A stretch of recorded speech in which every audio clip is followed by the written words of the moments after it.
اعوذ باللہ السمیع العلیم من الشیطان الرجیم من حمزہ ونفخہ ونفثہ بسم اللہ الرحمن الرحیم ربی یسر ولا تعسر وتمم بالخیر ربی زدنی علما یا ایھا الذین آمنوا اذا ضربتم فی سبیل اللہ فتبینوا ولا تقولوا لمن القی الیکم السلام لست مؤمنا تبتغون عرض الحیاۃ الدنیا فعند اللہ مغانم کثیرہ کذالک کنتم من قبل فمن اللہ علیکم فتبینوا ان اللہ کان بما تعملون خبیرا۔ آیت نمبر 94 ہے، 94 سورہ نساء 5واں سپارہ۔ اے لوگو، اے ایمان والو، جب تم اللہ کے راستے میں نکلو تو تحقیق کر لیا کرو۔ جب تم نکلو اللہ کے راستے میں تو تحقیق کر لیا کرو، اور جو شخص تمہیں سلام کرے تو اس کے متعلق یہ نہ کہو کہ تم مومن نہیں ہو، کیونکہ سلام کس کی علامت ہے؟ سلام ایمان کی علامت ہے۔ ایمان والے سلام کرتے ہیں، تو جب تم سے ایمان والے سلام کریں تو تم یہ مت کہو کہ تم مسلمان نہیں ہو، جب تک کہ تحقیق نہ ہو تم اس کو ایسا کافر قرار مت دو۔ کیا فرمایا اللہ نے؟ فتبینوا، خوب کیا کرو؟ تحقیق کرو، تبین کرو، بات واضح ہو جائے، ٹھیک ہے؟ اچھا، تم دنیاوی زندگی کا سامان چاہتے ہو، تبتغونا، تم چاہتے ہو، عرضا، عرض سامان، حیات دنیا کی زندگی کا سامان چاہتے ہو۔ یہ ارادہ جو ہے یہ عروض، اس کی جمع ہے، یعنی سامان۔ تم دنیا کا ساتھ تبتغون، تم چاہتے ہو، طلب کرتے ہو کس چیز کو؟ دنیا کے سامان کو۔ تو اللہ کے پاس تمہارے لیے، کس کے لیے؟ تمہارے لیے، کیوں؟ اس لیے بریکٹ میں ہے، اللہ کے پاس ایمان والوں کے لیے بہت سے مال غنیمت ہیں۔ فعند اللہ مغانم، بہت سارے غنیمت ہیں، مغانم ہیں۔ تم اس سے پہلے خود بھی اس حالت میں مبتلا رہ چکے ہو، یعنی پہلے تم بھی تو ایسے ہی تھے کہ تمہارے پاس بھی ایمان کا نام و نشان نہیں تھا۔ آج ایمان والے ہو تو ایسا نہ کرو، ٹھیک ہے؟ پھر لوگوں کو تبلیغ کرو، سکھاؤ، پہلے بتاؤ، پہلے وہ حجت تمام کرو، ٹھیک ہے؟ پھر اللہ نے تم پر احسان کیا، کنتم من قبل فمن اللہ علیکم، تم بھی تو اس سے پہلے ایسے ہی تھے تم لوگ بھی، تو اللہ نے تم پر فمنا، اللہ نے تم پر کیا کیا؟ احسان کیا، علیکم، تم سب پر اللہ نے احسان کیا، لہٰذا معاملے کی تحقیق کر لیا کرو۔ فتبینوا، دوبارہ اس صیغے کو یہاں ریپیٹ کیا، فتبینوا، تحقیق کر لیا کرو، بے شک تم جو عمل کرتے ہو اللہ اس سے خوب باخبر ہے۔ اس آیت مبارکہ کا پچھلی آیت مبارکہ سے ربط کیا ہے کہ پچھلی آیات میں قتل مومن پر سخت وعید فرمائی گئی تھی۔ اللہ تعالیٰ نے سخت غصہ، سخت ناراضگی کا اظہار فرمایا پچھلی آیت میں کہ کوئی مومن کسی مومن کو قتل کر دے، پھر اس کے کفارے کا بھی بیان ہوا۔ اب آگے یہاں پر بیان ہے کہ احکام شرعیہ کے جاری ہونے میں مومن کے مومن ہونے کے لیے صرف ظاہر اسلام کافی ہے۔ کیا کافی ہے؟ ظاہر اسلام کافی ہے۔ جب کوئی شخص کلمہ طیبہ پڑھ رہا ہے اور محمد رسول اللہ کو اللہ کا نبی، آخری نبی مان رہا ہے، اور جو اسلام کے احکامات ہیں ان پر عمل کر رہا ہے، اور وہ شرک نہیں کر رہا ہے، ٹھیک ہے؟ جب آپ اس کو جانتے ہیں کہ یہ شرک نہیں کرتا اور ایک اللہ پر اس کا ایمان ہے، اور جو ایمان کے تقاضے ہیں اس کو وہ پورا کر رہا ہے، تو یہی ظاہری اسلام ہمارے اور آپ کے لیے اور اسلامی حکمرانوں کے لیے کافی ہے۔ جو شخص اسلام کا اظہار کرے اس کے قتل سے ہاتھ روکنا واجب ہے، اور محض شک و شبے کی بنیاد پر یا شک و شبے کی وجہ سے یا باطن کی تفتیش کرنا اور احکام اسلامیہ کے جاری کرنے میں اس کے یقینی ایمان کے ثبوت کا منتظر رہنا جائز نہیں ہے۔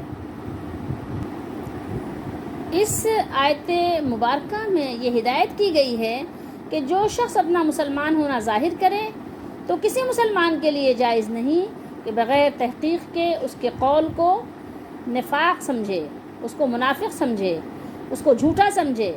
اس آیت کے نزول کا سبب کچھ ایسے واقعات ہیں جن میں بعض صحابہ کرام رضی اللہ تعالی عنہم سے اس بارے میں یعنی کوتاہی ہو گئی تھی، اور اس کی وجہ بھی ہے کہ اس وقت بات واضح نہیں ہوئی تھی ان پر، تو اس وجہ سے ظاہر ہے کہ قرآن کا نزول ہو رہا تھا اور شریعت کے احکام بیان کیے جا رہے تھے۔ تو اس کے شان نزول میں بہت سارے واقعات ہیں، ایک واقعہ آپ بھی سن لیجئے۔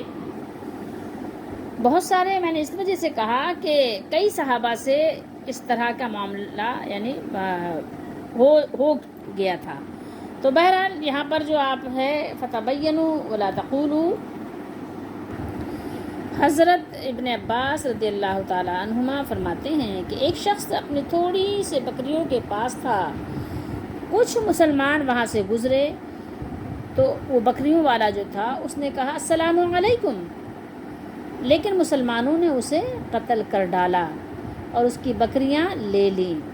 اس پر اللہ تعالیٰ نے یہ آیت اتاری جس میں ہے تبتغون عرض الحیات الدنیا، تم دنیا کا سامان چاہتے ہو۔ اس سے مراد وہ تھوڑی سی بکریاں ہیں۔ یہ حدیث شریف ہے بخاری شریف میں، آپ کو وہاں مل جائے گی 4591 پر۔ فتبینوا، یہ یہاں تبین جو تحقیق ہے، تحقیق کر لینا کا حکم سفر کے ساتھ ذکر کیا گیا ہے، یعنی فی سبیل اللہ ہے نا، فی سبیل اللہ یہاں ذکر کیا ہے، مگر یہاں سفر کی قید بیان واقعے کے لیے ہے کہ جو واقعہ پیش آیا، یعنی یہ حادثہ جس سے متعلق یہ آیت نازل ہوئی ہے سفر میں پیش آیا تھا، ورنہ تحقیق کا حکم جس طرح سفر میں ہے اسی طرح حضر میں بھی ہے۔ اسی طرح آپ جب اپنے گھر پر ہیں یا اپنی بستی میں، اپنے علاقے میں، جبھی بھی آپ پر تحقیق کرنا لازم ہے۔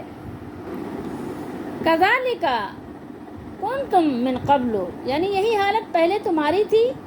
صحابہ کرام رضی اللہ تعالیٰ عنہم بھی تو پہلے کس طرح تھے؟ جب رسول اللہ صلی اللہ علیہ وسلم نے اعلان نبوت فرمایا اس سے پہلے سب کیا تھے؟ کیا ایمان والے تھے؟ نہیں نا۔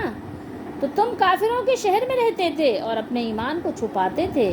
اللہ تعالیٰ نے دین کو غالب کر کے تم پر احسان کیا، تمہارے درمیان رسول اللہ صلی اللہ علیہ وسلم کو بھیج کر تم پر احسان کیا، تمہیں ایمان کی سوجھ بوجھ شعور عطا کر کے اللہ نے تم پر احسان کیا۔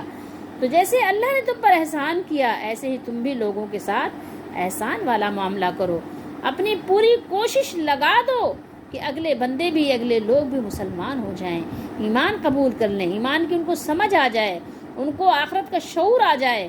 ان کے شعور کو بیدار کرنے کے لیے اپنی پوری جتنی تمہارے اندر بساط ہے سب کو صرف کر دو۔ یہ بات تو ہمارے لیے بھی ایسے ہی ہے نا کہ ہم بھی تو زبانی ہی اقرار کرتے ہیں لوگوں کے سامنے کہ ہم مسلمان ہیں اور لوگ ہماری باتوں پر یقین کرتے ہیں۔ اسی طریقے سے صحابہ کرام رضی اللہ تعالیٰ عنہم کے بارے میں اللہ تعالیٰ نے ارشاد فرمایا کہ ابتدا میں تمہاری بھی زبانی شہادت کو ہی تو قبول کیا گیا تھا، تم نے زبان سے ہی تو کہا تھا کہ اشہد ان لا الہ الا اللہ، تو تمہاری زبانی شہادت اسلام پر اعتبار کر لیا گیا تھا۔ اب تم دوسروں کی زبانی شہادت کو کیوں صحیح تسلیم نہیں کرتے؟ اور یہاں پر اللہ تعالیٰ نے جو دوبارہ فتبینوا بیان فرمایا یہ صیغہ، تو آیت میں دوبارہ جو یہ بیان کیا ہے تو اندازہ لگائیے کہ کسی کو قتل کرنے میں انتہائی احتیاط برتنے کی تاکید ہے کہ آپ کسی کو یوں ہی ایسے ہی نہیں اٹھا کر تلوار مار دو۔ یہاں پر آپ یہ دیکھیے کہ یہ تو ان لوگوں کو مارنے کی بات ہے جو کافر تھے مرتے وقت، جنہوں نے کلمہ طیبہ پڑھ لیا، ان کے لیے کتنی احتیاطی تدابیر اور کتنی تاکیدات قرآن بیان کر رہا ہے، اور یہ قرآن نازل کرنے والے نے کس قدر یعنی اپنے بندوں کو، اپنے ایمان والے، اپنے ماننے والے، چاہنے والے بندوں کو تاکید فرمائی ہے۔ تو بھلا بتائیے تو صحیح کہ جو لوگ یہ چھوٹی چھوٹی چیزوں کے لیے، دوسروں کا مال لوٹنے کے لیے لوگوں کو مار دیتے ہیں، ذرا وہ اپنا تصور تو کریں، کہ ذرا اپنا وہ جائزہ تو لیں کہ وہ آخر کیا کر رہے ہیں۔ کس احتیاط کا اسلام نے آپ کو حکم دیا ہے اور آپ ہیں کہ بالکل بھی یعنی توجہ ہی نہیں دیتے کس چیز کے لیے؟ یہ دنیا کے تھوڑے سے مال کے لیے، تھوڑے سے مال و متاع کے لیے، ایک موبائل کے لیے، ایک اسکوٹر کے لیے، 10-20 ہزار 10-20 لاکھ کے لیے آپ ایسا کرتے ہیں؟ کیا آپ کو معلوم نہیں کہ رزق کے خزانے، رزق کی کنجیاں تو مجھے اور آپ کو بہت اچھی طریقے سے معلوم ہو جانا چاہیے کہ رزق کی کنجیاں، رزق کے خزانے سب کس کے پاس ہیں؟ اللہ کے ہاتھ میں ہیں۔ اگر تم اس کے حکم کی تعمیل کرو گے تو وہ بہت سارے تمہارے لیے ذرائع پیدا کر دے گا، رزق کے دروازے کھول دے گا، زمین سے تمہارے لیے خزانے نکلیں گے اور پہاڑوں سے تمہارے لیے خزانے اتریں گے، آسمانوں سے تمہارے لیے خزانے برسیں گے۔ تم پریشان کیوں ہو؟ تمہارے دل کو اللہ تعالیٰ فراخ کر دے گا، آسودہ کر دے گا، تمہیں سیراب کر دے گا۔ تھوڑے سے میں بھی تم بہت اللہ تعالیٰ کے شکر گزار فرمانبردار بندے بن جاؤ گے۔ یہ لوگوں کا مال چھیننا، لوٹنا، مارنا چھوڑ دو، انسانوں کو امن و امان کا سانس لینے دو، ان کو زندہ رہنے کا حق دو، ان کو اس طرح ستاؤ مت، اور زمین میں فساد برپا مت کرو، اور خوف و ہراس مت پھیلاؤ، لوگوں کو چین سے جینے دو، نہ ہی مسلمانوں کو اور نہ ہی غیر مسلم کو ایسے قتل مت کرو، ایسے مت لوٹو۔ اس آیت میں حالت جنگ میں بھی بلا وجہ قتل و غارت سے اللہ تعالیٰ نے روک دیا، جب تک تمہیں یقین نہ ہو جائے۔ کیا ہے یہ فی سبیل اللہ کیا بیان کر رہا ہے؟ حالت جنگ میں اللہ کی راہ میں نکلتے وقت بھی اس بات کا خیال رکھو۔ تو یہ شہر کے اندر، بستیوں کے اندر ایسا کرنا کب روا ہوگا، کب گوارا ہوگا؟ سوچو۔ تو حالت جنگ میں بھی بلا وجہ قتل و غارت سے باز رہو، ٹھیک ہے، روکا گیا ہے، جب تک تمہیں یقین نہ ہو جائے کہ یہ دشمن ہے اللہ کا، اور یہ دشمن ہے مسلمانوں کا، اور یہ دشمن ہے تمہارے امن و امان کا۔ جب تک تمہیں یقین نہ ہو جائے، جب تک کسی پر ایسے ہاتھ مت اٹھاؤ، اس وقت تک اسے سکون سے رہنے دو، اس کو قتل مت کرو، اس کا مال مت لوٹو، ٹھیک ہے۔ اور اگر وہ کافر بھی تھا، حربی بھی تھا، پھر بھی اگر عین اس وقت جس وقت تم نے تلوار اٹھائی اس نے اظہار اسلام کر دیا، اس نے اشہد ان لا الہ الا اللہ پڑھ لیا، اپنی تلوار اپنے میان میں ڈال دو اور سرنڈر کر دو، فوراً ہتھیار اپنا کیا کرو، ہتھیار اپنے یعنی رکھ دو، اللہ پر ایمان لاؤ، اللہ کے رسول صلی اللہ علیہ وسلم کی باتوں کو سچا جانو، ایمان لا کر یقین کرو، یقینی ایمان پیدا کرو۔ تمہیں دنیا کی چند بکریاں چاہیے، تمہیں یہ اسکوٹر چاہیے، تمہیں یہ موبائل چاہیے، یہ تمہیں دنیا کے جو خواتین زیورات پہنتی ہیں یہ چاہیے تمہیں، تم کسی کی چین چھین لیتے ہو، تم کسی کی کان کے تم بندے نوچ لیتے ہو، تم کسی کی چوڑیاں اتار لیتے ہو، تمہیں یہ چاہیے۔ سوچو تھوڑی دیر کے لیے، تو یہ چیز تمہاری کب تک چلے گی؟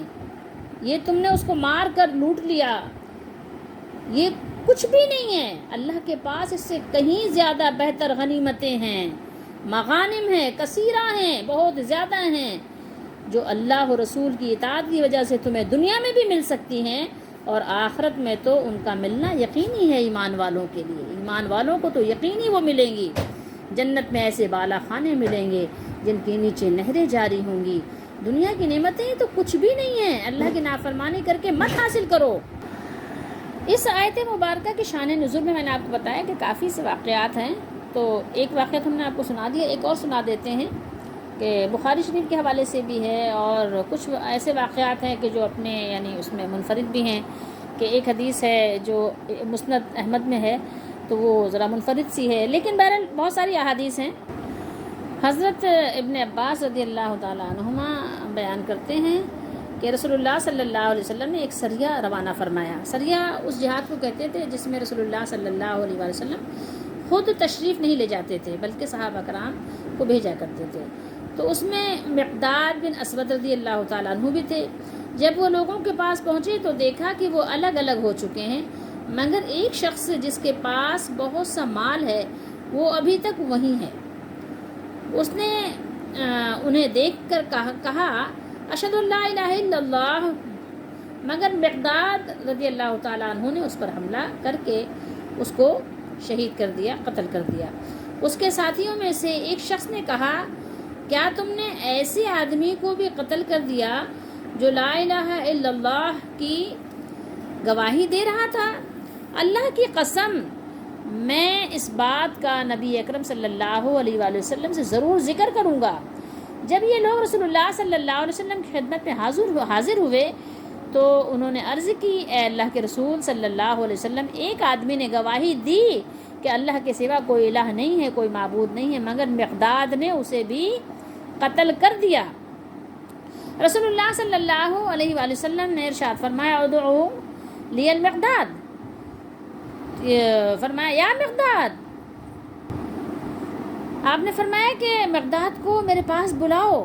مقداد آئے، آپ صلی اللہ علیہ وسلم کے پاس تشریف لائے تو آپ صلی اللہ علیہ وسلم نے فرمایا، مقداد تم نے ایک ایسے آدمی کو قتل کر دیا جو لا الہ الا اللہ کہتا تھا، تو تمہارا کیا حال ہوگا جب وہ کل لا الہ الا اللہ کے ساتھ آئے گا؟ تو اس موقع پر اللہ تعالیٰ نے اس آیت کریمہ کو نازل فرمایا۔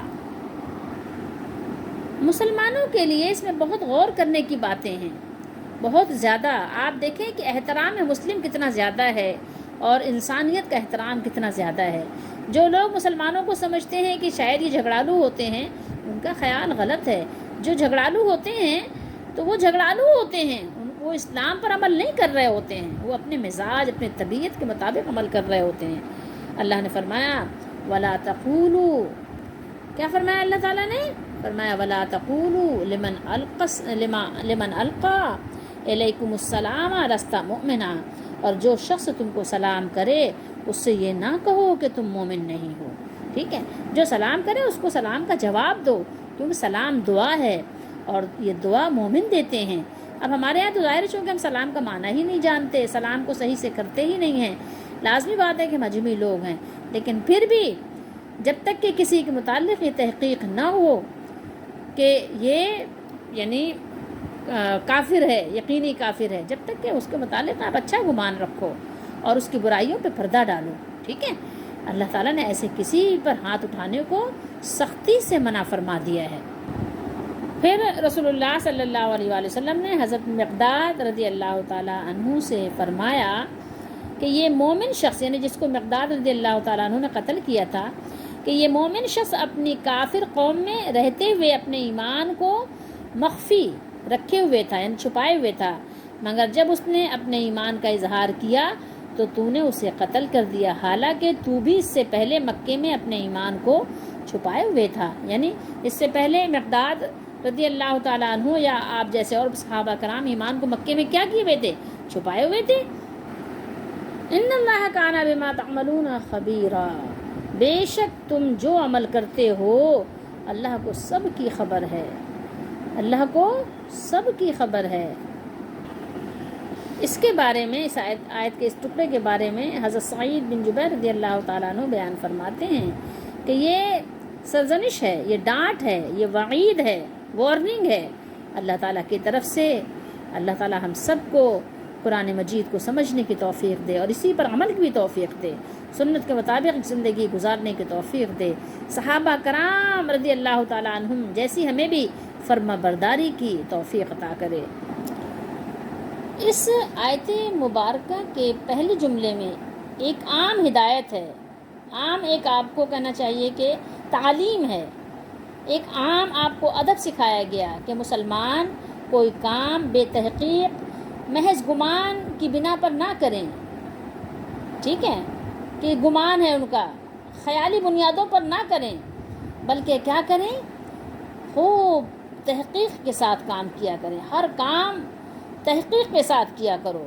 محض خیال اور گمان پر کام کرنے سے بسا اوقات غلطی ہو جاتی ہے، خطا ہو جاتی ہے، بھول چوک ہو جاتی ہے، وہ بتا کر نہیں ہوتی، تو اس لیے تحقیق کرنا بہت ضروری ہے۔ شاعر مشرق نے کچھ اشعار کہے ہیں، وہ فی زمانہ تو بہت اچھے فٹ آتے ہیں۔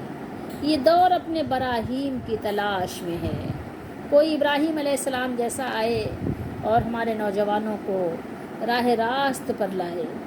یہ دور اپنے براہیم کی تلاش میں ہے، صنم کدا ہے جہاں لا الہ الا اللہ۔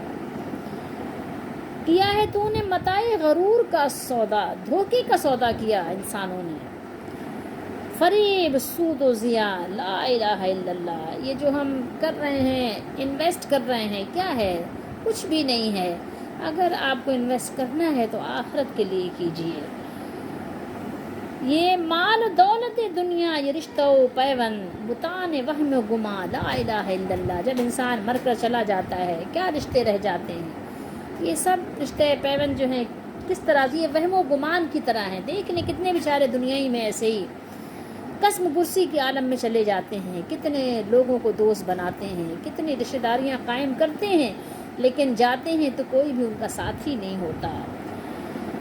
اللہ تعالی ہم سب کو سمجھنے کی توفیق دے۔